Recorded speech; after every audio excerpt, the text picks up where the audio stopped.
Good morning, everyone. So happy to be here today. You'll notice that I moved this to 1 hour. I have tried for months to keep it under an hour, but I think 60 minutes is the sweet spot. Good morning. I'm Leslie Flowers, and welcome to Think and Grow Rich, Oration, Saga, and Song. These are lives are on Fridays at 10 a.m. And today is week 12 of 12 weeks. So as you come into the room, I'm excited to see the comments. Let's see if it says show comments on stage. No, we won't do that. Well, we don't have to. So come on in. Let us know where you're calling from, and I will sing you in. This is kind of a tough song. So wish me luck on this one and enjoy it.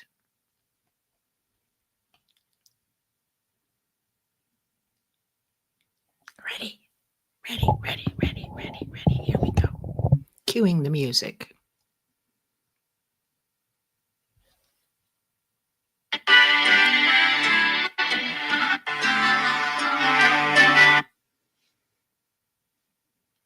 We're starting again. Here we go. Curtains coming up. Too bad we don't have curtains here, right? So this is called Mr. Snow.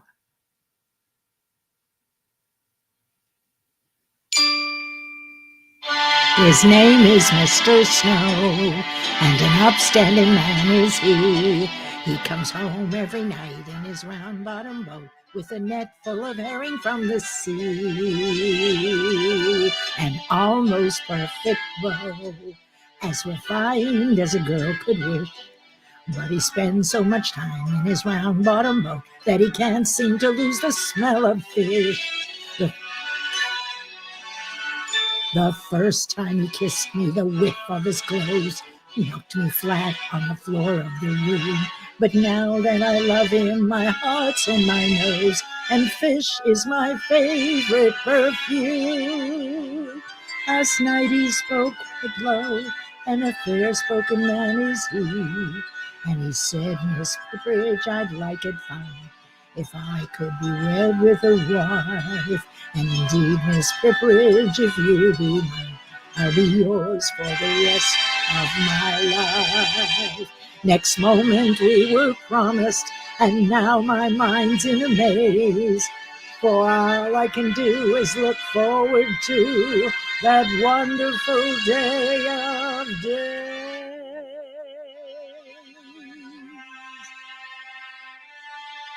When I marry Mr. Snow,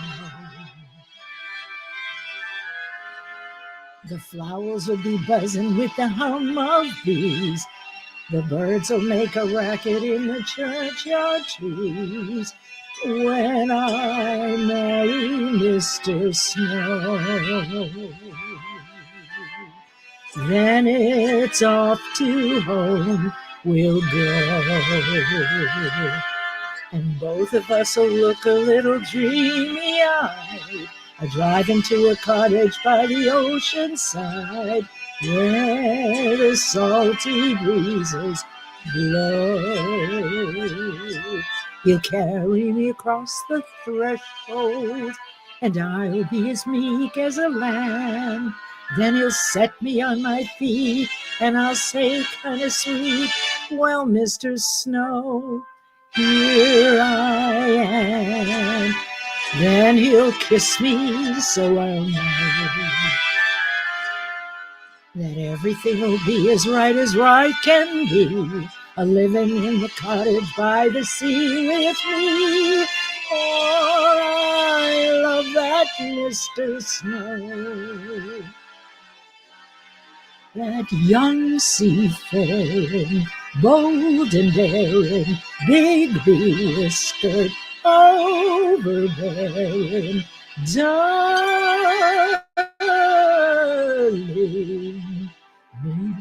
Mr. Snow.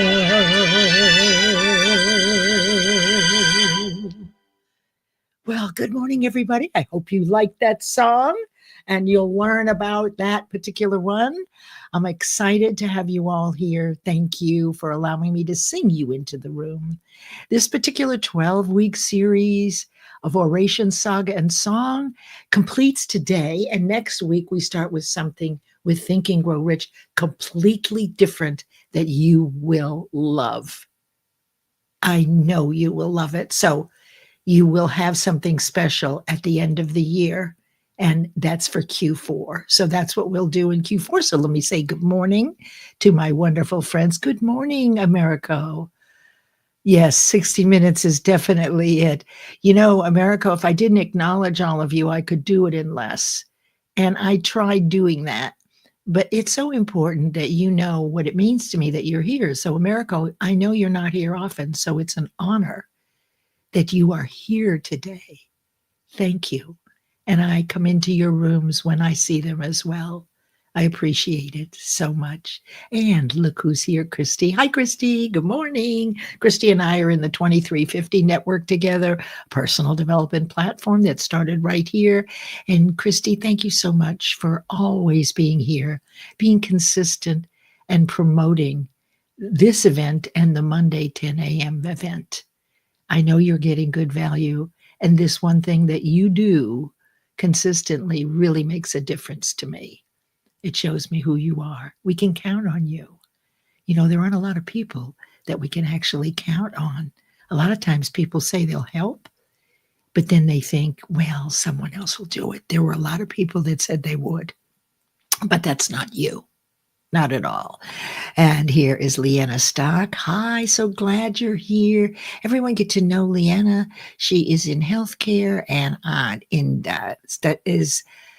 focuses on diabetes, but she's also a wonderful photographer. And honestly, Leanna, don't stop those beautiful pictures, those sunrises and sunsets from Duluth. You have the perfect place.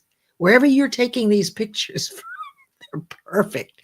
I mean, really, if you needed a side hustle, I would say do pictures because they're just beautiful, just beautiful. Good morning, Lisa Fevick. So glad you're here. Lisa took the summer off for her Tuesday, every other Tuesday afternoon, 5 p.m. Eastern. I believe it's 5 p.m., possibly 4, on the menopause dialogues. What goes on during those decades of menopause when your partner or you are experiencing it? Now, I say decades because we think it's only a few years, but oh no. And Lisa, what she does is she lets you know which of the foods are beneficial for warding off some of the symptoms, right? So rather than just eating everything, you can be very intentional about what you're eating to counteract many of the things that go haywire when we're in the menopause or perimenopause or premenopause or postmenopause or whatever it is. It takes a long time. So it's very helpful. Thank you, Lisa, for being here every week and appreciating the music. Hey, Sharon Rose, how are you? This is our gratitude lady who is always here, who has hidden a lot of her expertise behind her beautiful smile and her posts that are hashtag Rosie Speaks. What I especially like about you, Sharon Rose, I'm used to calling you Rosie. What I especially like about your posts is they're short and to the point. You know, sometimes people go on and on and on. I don't know about your focus, but my focus isn't as strong and concentration as it might once have been. So I tend to lean toward the shorter posts, being honest about this. So thank you for that. Thank you for always being here. And there's the wonderful Elizabeth Borquez, who lives in Rhode Island, who has probably the only dog that has studied with me in this last decade and has actually developed conscious awareness, right? It's all empirically based, but good enough for me. Thank you, Elizabeth, for being here. And Elizabeth is a frequent guest on Mind Over Matter Mondays. She's a nurse and a multi-book author, and also is masterful in interactive hypnosis and also NLP. neuro-linguistic programming. So excited, and we'll have you in very soon. There's OG. Hi, OG. I'm so glad you're here. It's been a while, but I always love to see you pop in, and I appreciate your being here. I feel like I know you all so well. And here is my wonderful friend and my boss. Well, actually, I mean, I guess you could call her my boss. This is 𝗙𝗏𝗜𝗄𝗏, who is the founder of Guiding Brilliant Writers Publishing House, and she publishes books for authors, whether it's an anthology, her specialty, or their solo books, and something special is happening today, which I'm going to mention briefly a little later. So thank you, Nicole, for being here. And I am a line editor for Guiding Brilliant Writers Publishing House. I've done 30 years of line editing, so I was able to help when she started this new business. And so I love doing that. And good morning, Sean Michael. At noon on Mondays, he has Monday Mind Shift, a wonderful coach, lives in Central America. Sean, thank you so much for being here and for always coming to these shows whenever you can make it. I'm not as good as you are, right? I come to yours when I can. A lot of times I'm debriefing after my 10 a.m. show. So I'm so excited that you're here. It means a lot. And Sandra Bote. Oh, hi, Sandra. Sandra's been on the Monday show with neuro-linguistic programming. She was with us a couple of weeks. She's a #1 international best-selling author. And the cover was done by Guiding Brilliant Writers Publishing House. And so glad you're here, Sandra. I know how busy you are. She's a speaker now and just busy. So I know you're all busy. And notice that you'll notice each other here. So let me just make sure I don't want to leave anybody out before I begin, because this is more teaching. And so today what we're going to do, let me bring this up. Oops, let me take this. So glad you're here. So one of the things that I love is that people go back and listen to these. And we know through Think and Grow Rich that one of the principles of success is auto-suggestion. This is how we learn, through self-suggestion. And today you'll see it's all learned without your even knowing about it. The best part about all of this is that we can intentionally learn something rather than just by default. And our fears, which we're going to look at today, were pretty much all done by default, but they rule because fear is powerful. And when it comes to faith, which is its direct opposite, it is unfortunate that our fears are stronger than our faith in many instances. And the job is to build faith in our ability and deservability, which means we have to counterweigh somehow or counteract the embedded fears that we've lived with for decades. So we have the ability, but very few people know how to do it, and almost no one is ready and willing. Everybody wants an overnight thing, right? But it took years to develop your fears, your habits, and your beliefs. So to think that it can happen overnight, it doesn't work that way. Even if you do hypnosis, which you can, or you do the Silva method, which you can step into your subconscious mind and build a belief, but you have to practice it.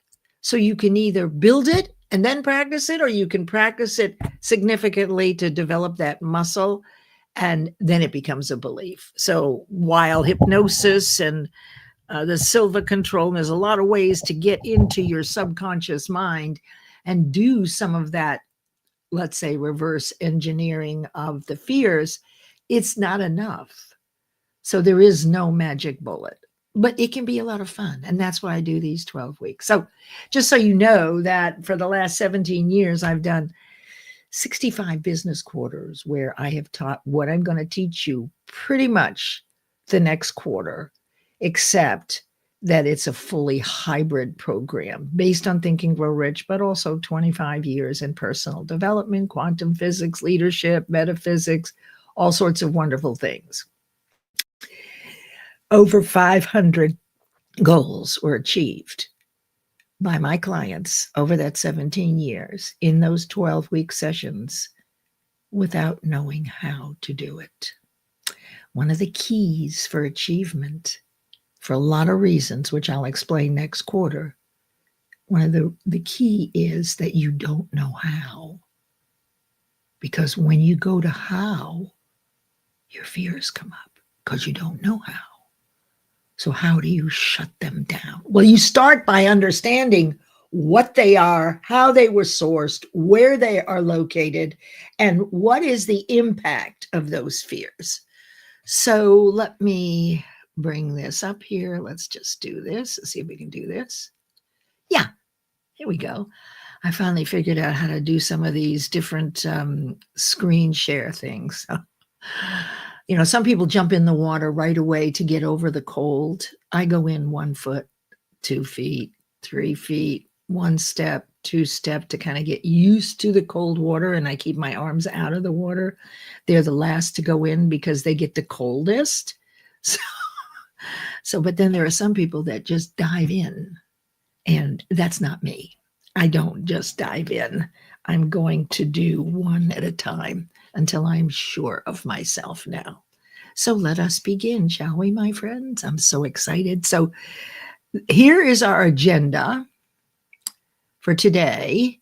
And you will see that it's the 19th of September. Can you believe this is almost the end of Q3? People, can you imagine?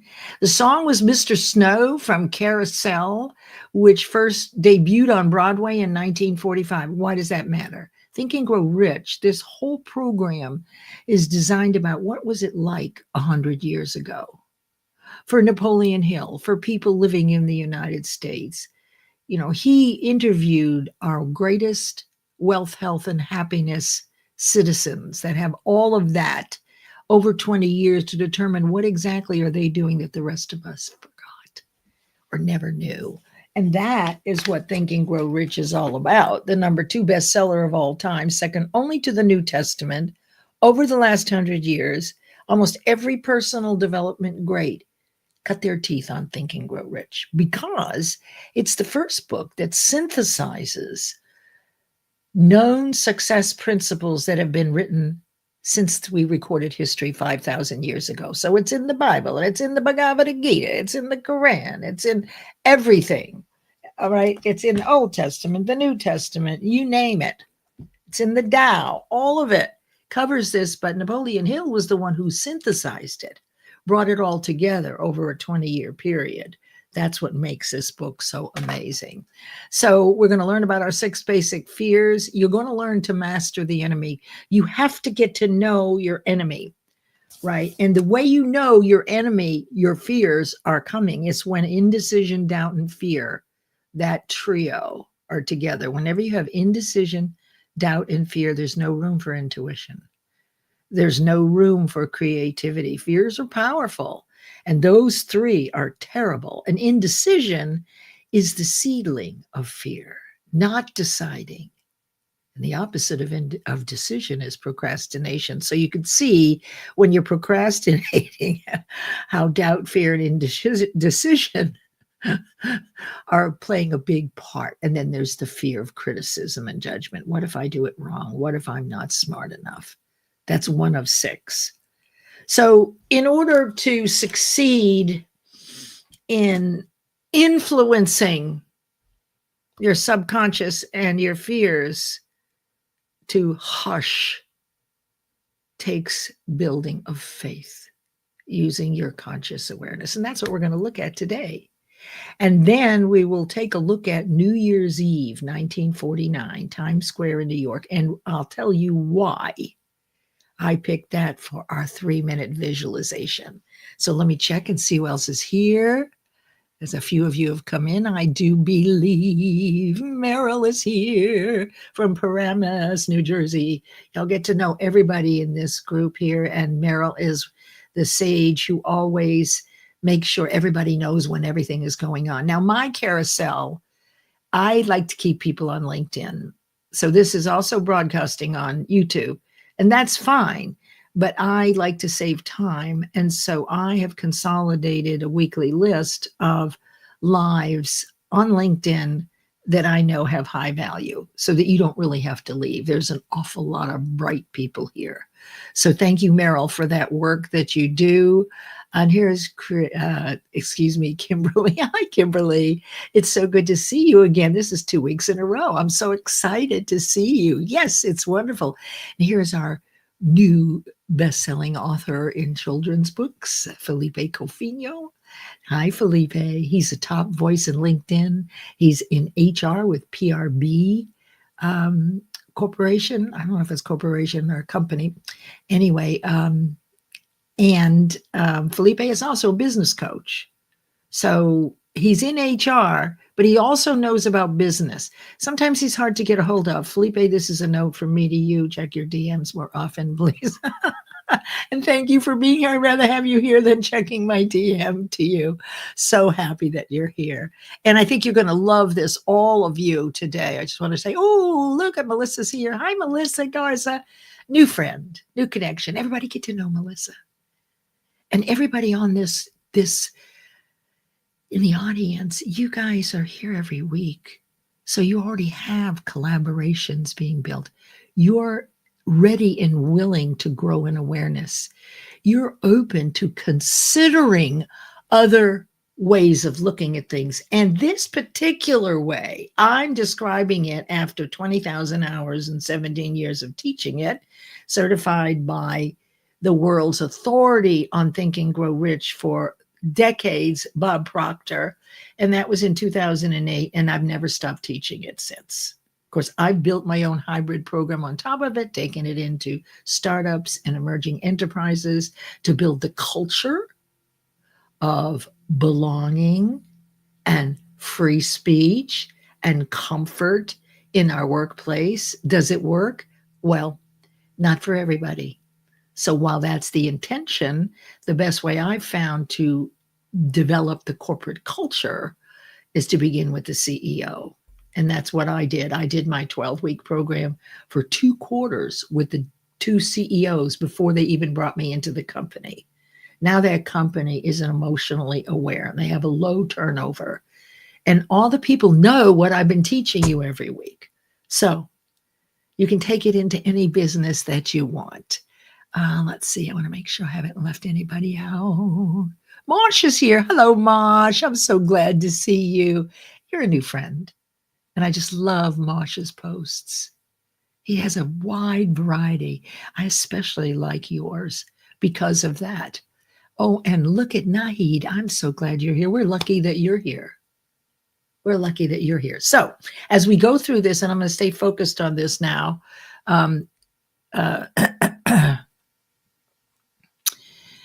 the comments you write and the insights that you put in the comments are important when people go back to rewatch.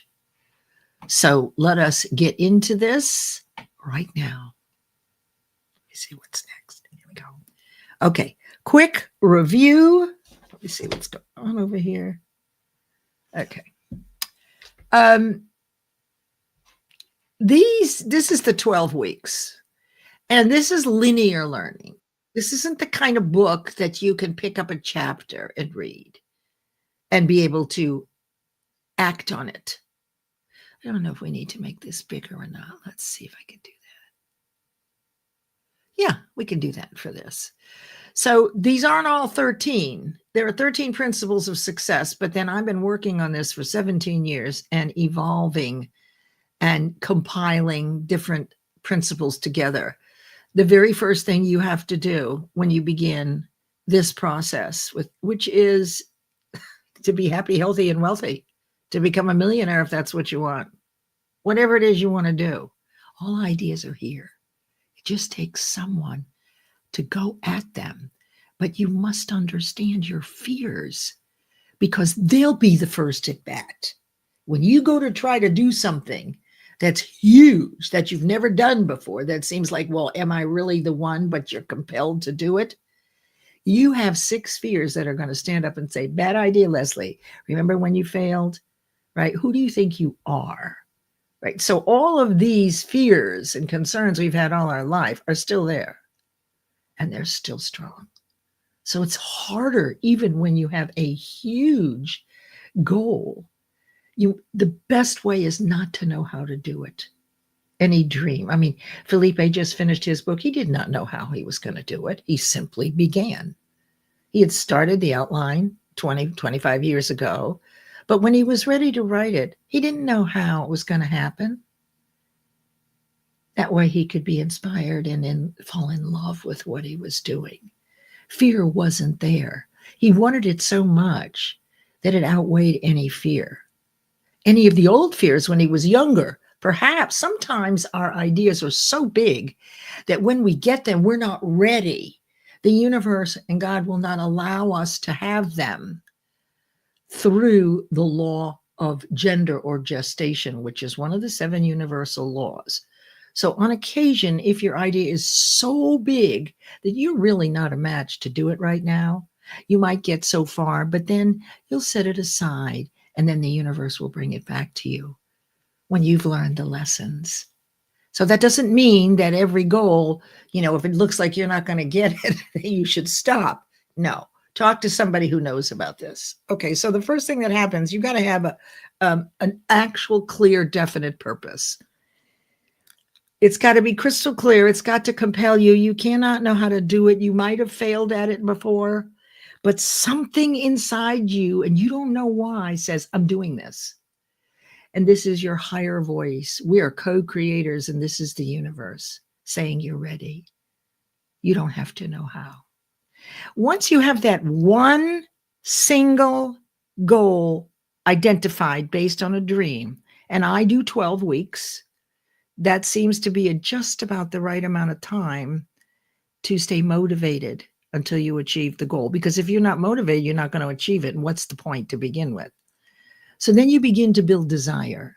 You think about it 2 or 3 times a week. You do small tasks, half hour here, an hour there. You keep it top of mind. Maybe you've got a vision board. Maybe you've got reminders in your environment to remember what this big goal is. And that is, desire is when you begin to fall in love with it. And you start to see everything through the prism of what you want to do. Right? You notice people are talking about it. It's on TV commercials. Movies are coming out. They were all going to come out anyway, but you are on a very special thought frequency. You're on the dream frequency. So anything that has to do with your goal, you'll notice it. It's just like when you get pregnant the first time. All of a sudden, everybody's walking around pregnant. What happened? But it's because you're pregnant. So you're seeing the world through your desire, which is to have that baby. Then we build faith that we can achieve this.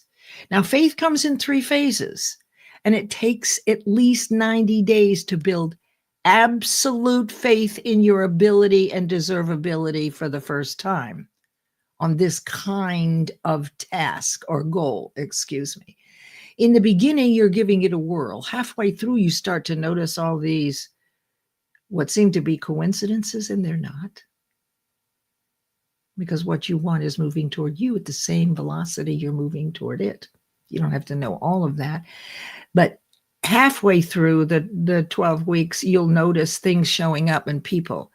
That is an alert that what you want is on its way to you. And then when you complete it, the thing you didn't know how to do, the thing that you had failed at before, that is the first time that you've rebuilt ability and deservability and disproven the fear.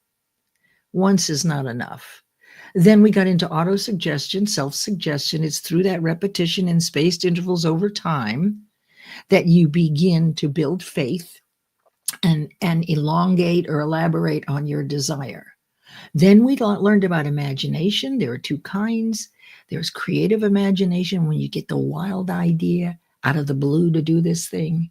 And then you have synthetic imagination, which is a collection of all the other things you've done and the other solutions. So you immediately, when you get a wild idea, you start building, right? What do I know about this? What are things I can already do? But you do not know how to achieve it. You do not plot out every step. Then it's very easy to make a decision. Anything that would interrupt you on your way to this one definite purpose, You simply ask the question, if I take this thing on, will it take me toward my goal or away from it? And if it's away from it, you say no, for now. That's your big boundary, because you will be distracted by other wonderful opportunities. They're always coming, but you must not. You have to remember why you started this in the first place, and it will outweigh wanting the fear of missing out. Oh, I got to do this. If I don't do it, it'll never happen. So decision, if you have a definite purpose, is easy. And decision is the opposite of procrastination, the biggest nail in our coffin. All you really have to do is have a clear purpose and be falling in love with it. Then when someone says, hey, Leslie, I'd love to have you do this with me on that date. Could we please, and it doesn't take me toward my goal. Could we discuss it after such and such a date? I'd love to. Or if anything changes, can I reach out to you? What is this? It's the Bhagavad Gita. In Bhagavad Gita, baby. That was an old Beatles song. Remember that? Okay, so then we get to persistence. You have to continue. So you've got to be motivated. You've got to have built the faith, or be building faith. You have to have the compelling, obsessive desire that you are the one. And that is persistence. Then we learned about the subconscious mind, which we'll look at today. We talked about mastermind, which is when two or more people get together. They create a third or exponential minds. So that's why since caveman days, we've been using the concept of mastermind. It's nothing new. Last week we did the mystery of sex transmutation. That was kind of fun. And this week we're going to look at Outwitting the 6 Ghosts of Fear, which is from the Epilogue. Now I want to read you a piece, a part of the oration that I think is really important. There's a lot in here, but I love this. So bear with me for just a couple of minutes, okay? Now, be listening for things that resonate with you. This doesn't mean that you have to do all these things. Allow my words to come into your awareness, and if anything gets louder in decibel levels, that's resonating with you. Everything won't. Things that are confusing, forget them, move on. Because out of confusion comes clarity. And if you're confused about anything, don't stay there. You'll get it another time. Okay? So don't stay in confusion. There are 6 basic fears, with some combination of which every human being suffers from at one time or another. Most people are fortunate if they do not suffer from all 6. Named in the order of their most common appearance, they are the fear of poverty, the heart of most people's worries. And the next one is a fear of criticism, and I would say that's the heart, right? Judgment and criticism. The fear of ill health. Well, we had a pandemic. These fears are real. You can give them acronyms. False evidence appearing real. It's not false evidence. Your fears are real and they're embedded. And whenever you bring them up on the screen of your mind and you think about them again, you're lowering your vibration and bringing yourself right back to the original incident, further embedding the fear. So even though it hasn't happened for 20, 30, 40 years, you've kept it alive. All other fears are of minor importance. They can be grouped under these basic 6 headings. So you got them: poverty, criticism, illness, loss of love, death, breaking up, divorce, old age, and death. Poverty, criticism, ill health, loss of love, old age, and death. The prevalence of these fears as a curse on the world runs in cycles. For almost 6 years, while the Depression was on, remember this was 100 years ago, we floundered in the cycle of fear of poverty. During World War II, we were in the cycle of the fear of death, right? Just following the war, we were in the cycle of fear of ill health. And certainly with World War I, the great Spanish flu epidemic occurred. And then, and there was an epidemic, the Spanish flu epidemic. Fears are nothing more than states of mind, as has been demonstrated repeatedly in the chapters of this book. One state of mind is subject to control and decision. You can control your state of mind. The only thing we can control is what we think, how we feel when we think it, and how often we think it. Whether intentionally or by default, eventually they will impress into the subconscious mind. Now, let me just see if I can make myself littler here so it doesn't look so silly. There we go. All right. Oh, okay, briefly. It's the old angel and devil, faith versus fear. Only one thought prevails. And so here's what I want you to know. That the information comes into our subconscious mind through our 5 senses. See the aerial here, the antennas? So through see, hear, smell, taste, and touch is how we get our information. Then whatever we hold on to and think about over and over again eventually passes and is impressed into the subconscious mind. Now, the conscious mind is what we call our thinking mind, and we can reject things. If you don't like what I'm talking about, you can absolutely walk out the door. So you can reject what's going on. That's right. Hi, Ashif. So glad you're here. I wondered where you were. So glad you're here. Ashif is in Toronto, and he's our 21st century roomie. Get to know him. He does the best posts on things to make you think about. So what happens is the information comes in, and through repetition, it moves and impresses into the subconscious mind. It lives like the truth there. You can't reject anything from the subconscious mind. You can with the conscious mind.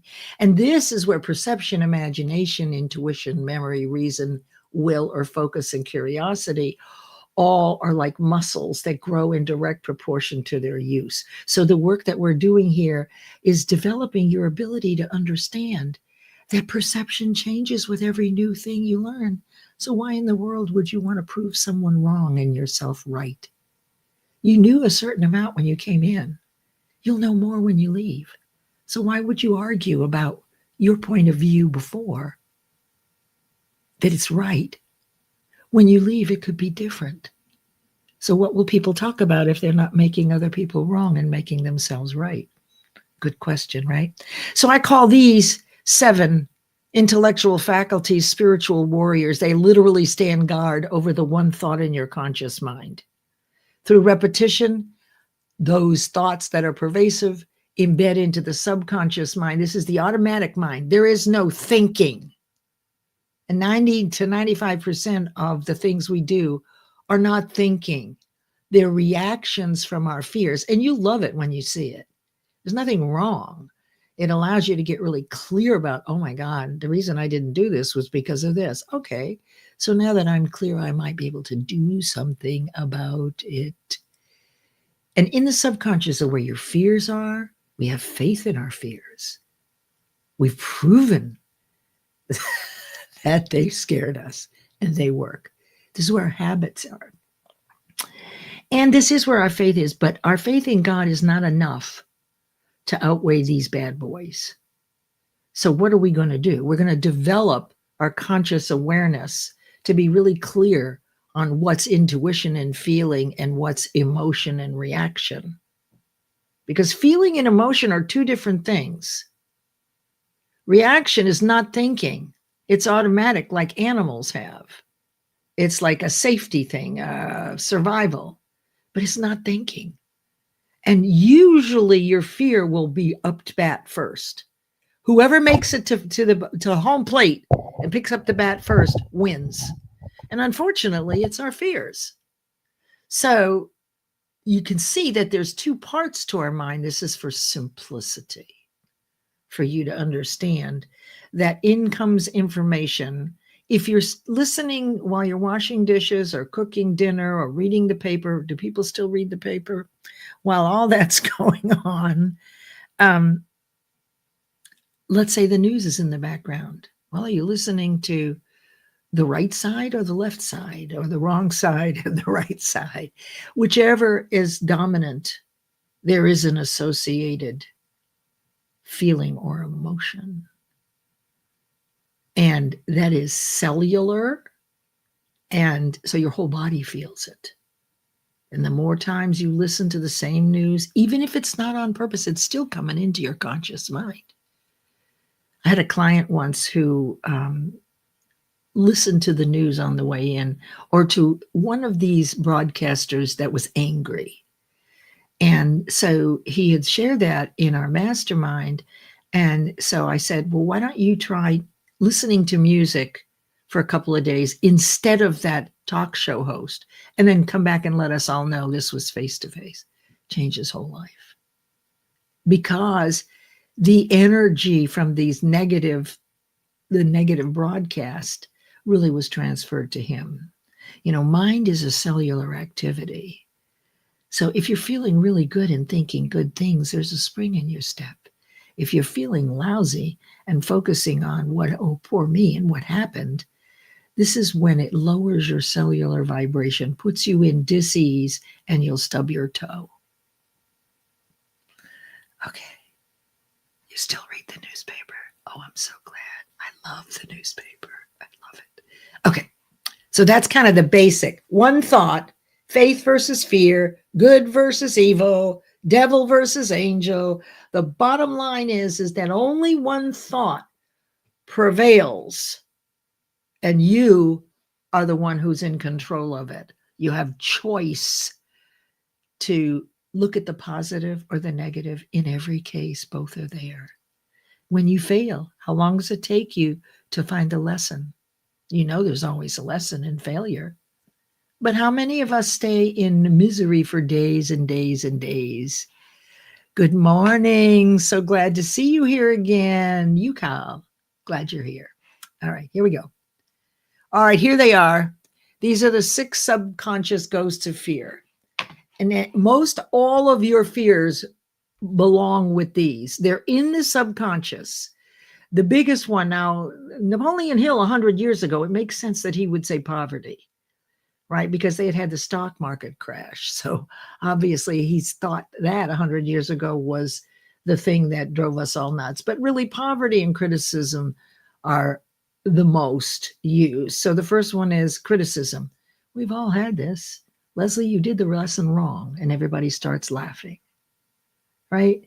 So you're 7 years old and you're excited, like me, raising your hand first to get up and to have the floor. And then I screwed it up and all the kids start laughing, and I'm humiliated. I'm criticized. I'm fighting back the tears. And internally I'm saying, I can't do anything right, and I will never put myself in this position. It's survival. I can't do anything right. So every time something comes up, such as speaking in front of people or sticking your neck out where you have been criticized, you're not going to do it, because the fear of criticism is going to get first to the bat and say, okay, Leslie, don't do that. Don't you remember when this happened? Why would you want to humiliate yourself? So you really have a board of directors, if you look at it this way. These guys are your board of directors, and you're the CEO. They're sitting at the table of your life. They're all negative. Who wants a board member who's critical of you? Gee, Leslie, you failed before. Why would you do it again? Then the next one is the fear of poverty. That's another board member. Well, we just can't afford it. You don't need 1 penny to start on a goal, not 1 penny, but we believe that we can't afford it. But we know when we really want something, the money finds us. So we believe these things, but we also know that there is the absolute opposite available for us to think persistently. So you have to catch yourself. The third one is ill health. What if I get sick? I'm not going to go to that play, because what if I get sick? I got COVID at the end of COVID by going to a play and not wearing a mask. That's real. we lost people that we loved. So anybody who says that the fear of illness isn't real, I don't know how they can think that. It's real. We've all lived with it. And then the next one is the loss of loved. How many times have we been divorced, broken up with, someone dies that we're in a relationship with? Those are real. What if he leaves me? Why should I even start if it's not going to work out? Do you see how fear can keep you playing small? What a lousy group of board members, right? And of course, then there's the old age one. Well, that's all relative, right? But we say we're too old to do that. Yet we hear people 80 and 90 doing things, people that have no, people doing things that you could never imagine yourself doing. And in fact, you've probably done these things and maybe forgot about them. You're not too old. And of course, there's the fear of death, right? We all know we're going to die. So we shouldn't do anything. We could be criticized. Don't say anything. We don't have any money. We can't do anything to make a difference in the world. Don't go anywhere because you might get sick. Don't fall in love with someone or get married or have a family because one of them could die. Don't try to do something that you're too old to do. And again, what if I die? So you see, you're not going to do anything. And that's why only 2 or 3% of people live happy, healthy, and wealthy lives, because they've developed those intellectual faculties and they can counterbalance what's going on. Let's see what Nicole has to say here. I've knocked my head against the wall so many times to get a book to publication. Keep at it and it will stop beating you down and start being a challenge. Yes, I love it. I love it. Oh, there's MD. Hi, MD. How are you? Good to see you. Thank you for being here. All right.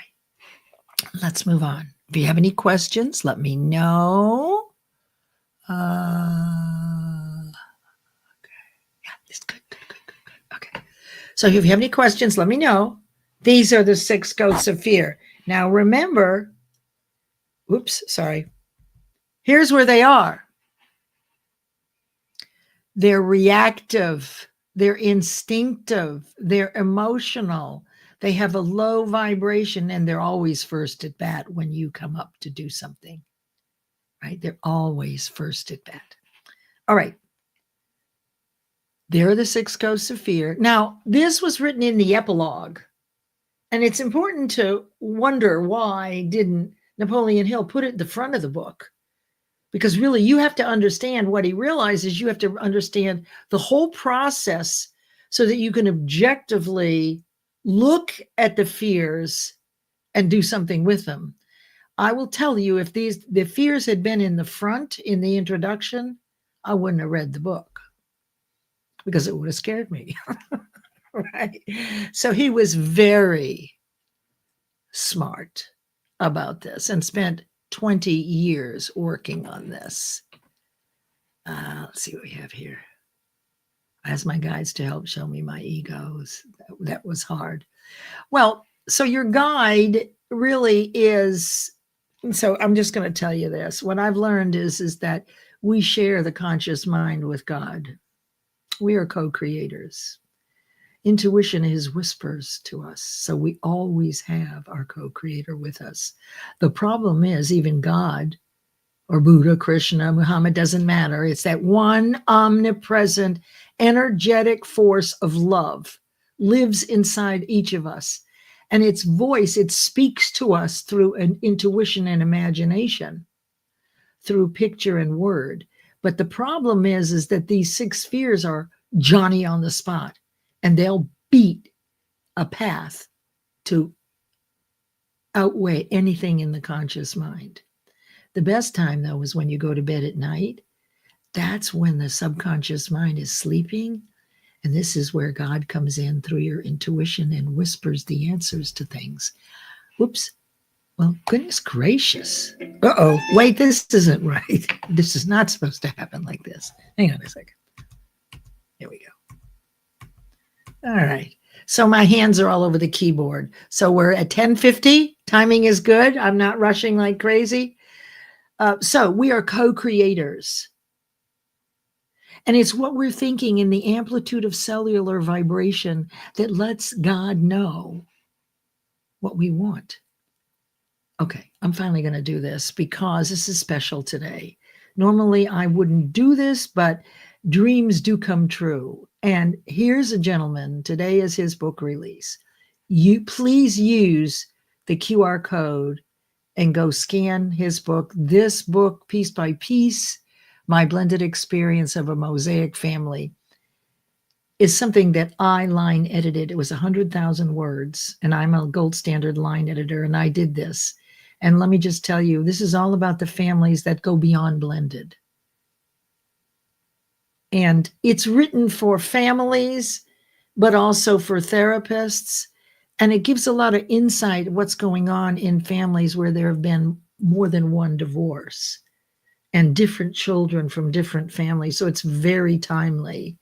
I highly recommend that you support Dr. Steve Hudgens and his release of this book.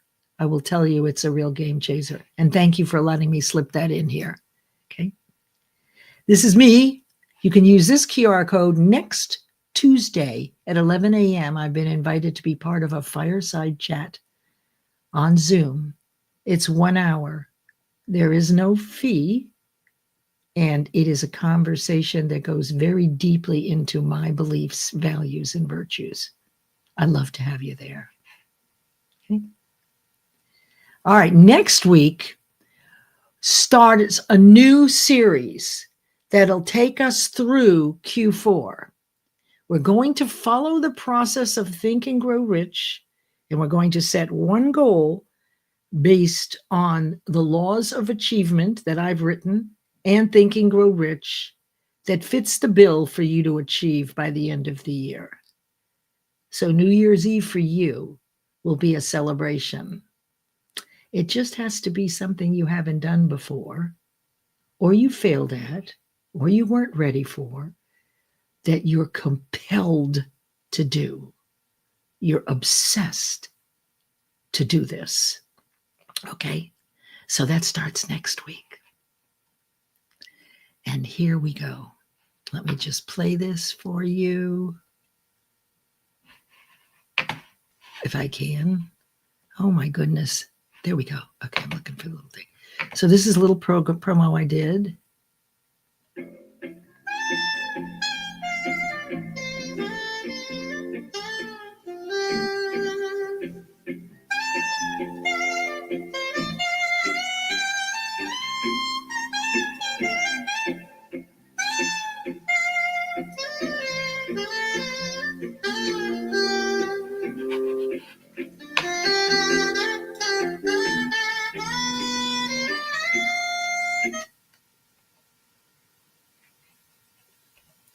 Okay, so that is what's going on next Friday. Oops. Well, goodness gracious, excuse me. Let me remove this. I'm still learning these things here. All right, let me see if I can get this fixed here. All right, so what we've done today, let me just get to right here.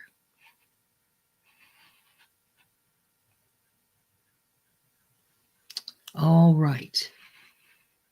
Now this is our meditation and visualization. She said, there we go. Okay. And I'm going to make this big. Testing. Good, good, good. Okay, now we're going to do a meditation and visualization, everyone. Take a breath. Sit back. I want you to look at this picture. We're back 100 years ago. We're in Times Square, 1949. Napoleon Hill is in the crowd. He's just set a goal, just like you, and celebrating the achievement of it at the end of the year. Now, close your eyes after looking at this and listen to the meditation. Visualize yourself there, not looking at what's going on there, but actually in the crowd. I want you to use your 5 senses. What do you smell? What do you see? What do you hear? What we're doing is developing your ability to visualize and expanding the muscle of imagination. Imagination grows in direct proportion to its use. And that's why we do this every week. And we're stepping back 100 years. I do this so we don't forget what our parents and our grandparents, how they lived. We can go back there with visualization. Okay, here we go. It's New Year's Eve, Times Square, and the crowd is getting ready to count down to 1949. Start by closing your eyes and let your breath settle into a gentle rhythm in through your nose, out through your mouth, like footsteps echoing on a snowy New York street. You're standing in Times Square, December 31st, 1948, and the air is crisp, laced with the scent of coal, smoke, and roasted chestnuts. Around you, thousands gather, men in fedoras, women in wool coats and red lipstick, laughter rising like steam into the winter night. Who knows what they're celebrating? A new year, a new goal. The signs above, Shenley whiskey, Bond clothes, and cat's drugs. But your eyes are fixed on the one glowing beacon, Happy New Year, 1949. You feel the pulse of the crowd, anticipation, hope, a hunger for renewal. The war is over. The future is unwritten. And you too are on the edge of something new. As the countdown begins, imagine each number as a release. And do this. 10. Let go of the weight of old expectations. 9. Shed the roles that no longer fit.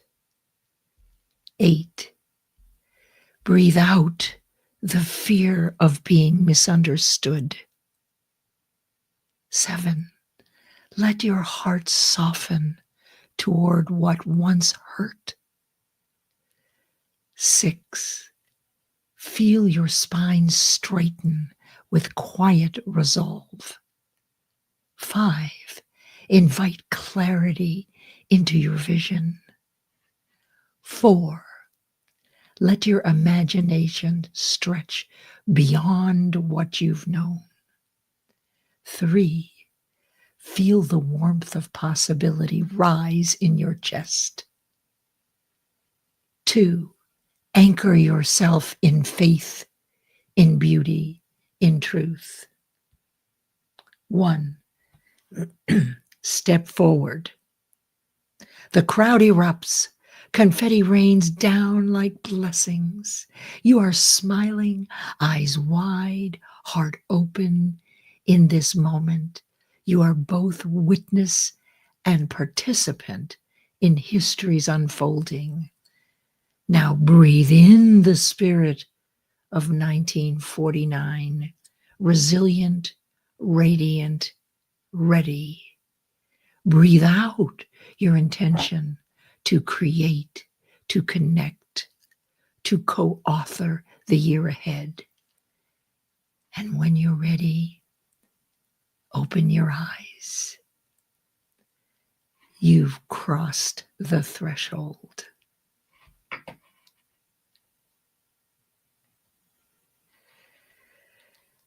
And that, my friends, has us finished today.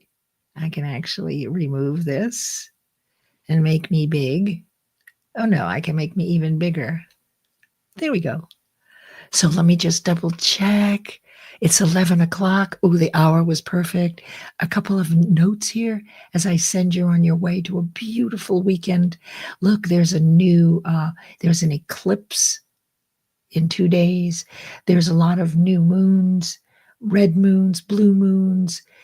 This is all a really good time to let go of those things that you've been grappling with, that you really have been meaning to let go of. Let them go to make room for something new and wonderful. And it could be setting your goal for Q4. Thank you, Dr. Marcia. It's okay. I'm so glad that you're here. I'm so glad everyone is here. Let us look here. The spirit of fire is great. Having being a double Sagittarius, yes, ma'am, Melissa. It's a master teacher to burn away anything not in alignment with the highest version of yourself. The elements are super powerful, overcoming your ego, your fears, your paradigms, right? Your habits, all of those things that do not serve you. Thank you for that, Melissa. That was beautiful. Oh, and look who's here. Charles Caldwell slipped in. Hi, Charles. And it's late. My goodness, it's 11 o'clock at night in Hong Kong. That is wonderful that you're here. I hope you got to hear a certain amount of it, honestly. But you can always go back and do a team replay. I love the train ride promo with the jazzy. Yeah, you like that? I did that. Nicole taught me how. I only know how to do 4 slides so far. So you'll notice all my promos that I do are 4 slides until I can learn to add a 5th. Thank you so much. I love that too. And I love the music. That's AI music. I just told it a couple of things the kind of music I liked, and it did the thing. Let's just see what Ashiv says here. Fear is a ghost. Embrace your fear, and all you'll see in your arms is yourself. Wow, I like that a lot.